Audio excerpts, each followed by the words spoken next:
Alhamdulillah Rabbil Alamin wassalatu wassalamu ala Rasulillahil Karim amma ba'd. Assalamualaikum warahmatullahi wabarakatuh.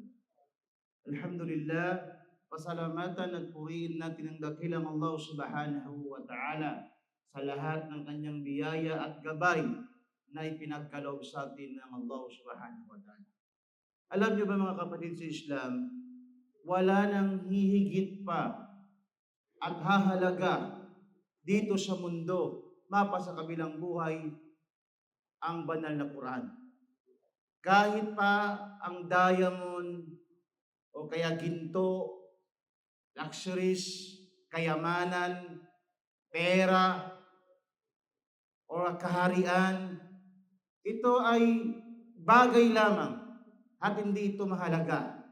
Pero sa karamihan sa mga tao, ang tingin nila sa mga bagay na ito ay pinakamahalaga sa buhay nila. Or kaya, ang iba sa kanila ay ginawa nilang Diyos. Ginuko nila ang kanilang buhay, ang oras, sa pagkamit ng mga bagay na nabanggit natin kanina. Ligid sa kanilang kaalaman na ang pinakamahalaga dito ay ang Quran.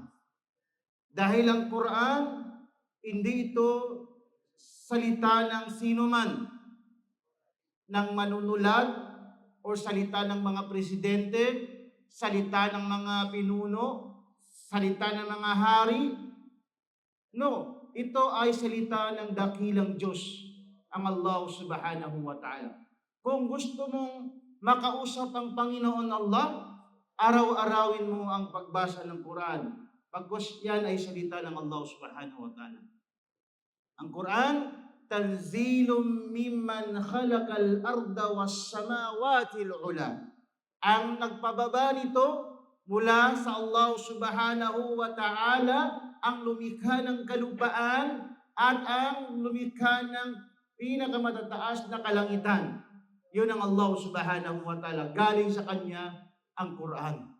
Pagkos ang Quran na ito, walang kaduda-duda na ang lahat ng tinuturo sa loob ng Quran ay mabubuti at maganda. Walang kaduda. Dhalikal kitabu la rayba fihi. At ito ay magiging patnubay sa mga taong mananampalataya, ang Quranul Karim.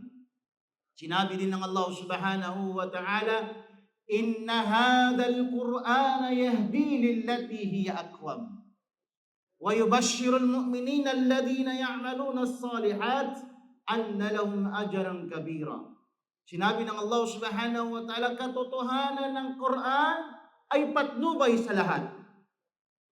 Patnubay patungo sa pinakamatuwid na landas. At nagbibigay balita sa mga taong nananampalataya, yung gumagawa ng gawain, at sa kanila ang dakilang pagpala sa mga tao mananampalataya. Kaya mga kapatid sa Islam, ang Quran, kung gusto mo ng marangyang buhay, gusto mo ng property na pag gagawa ka ng pamilya, na matuwid na pamilya, or pamumuhay, or business, umarap ka sa Quran. Tingnan mo ang Quran, pag-aralan mo ang Quran, at tuturuan ka niya, at gagabayan ka niya sa matuwid na landas. At sino man ang humawak sa Quran, kailanman hindi na siya maliligaw. Naway, inshallah, gawin natin ang Quran sa puso natin, hindi lamang ilagay sa mga dekorasyon. O hindi lang isalita natin, bagko sa isagawa natin ang katuruan ng Islam. Wa ba'd, assalamu alaikum warahmatullahi wabarakatuh.